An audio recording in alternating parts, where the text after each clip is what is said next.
This is how to reset the maintenance required light on a Prius. This is a 2012 model. So if yours has this kind of dashboard, this procedure should work. That light will come on if you've driven 5,000 miles since it was reset last. It's kind of put in there for people to tell you that you have to go to the Toyota dealer for an oil change, but there isn't actually anything wrong with your car.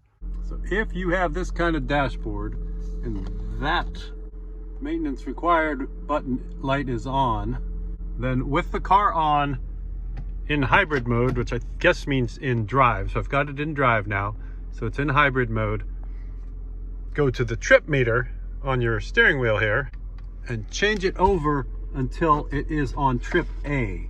So on trip A, and then turn the car off.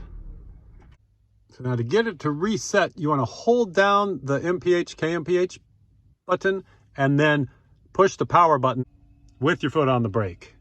Hold down the KMPH button and then push the power button. And then keep holding it until that reads 0 under the clock.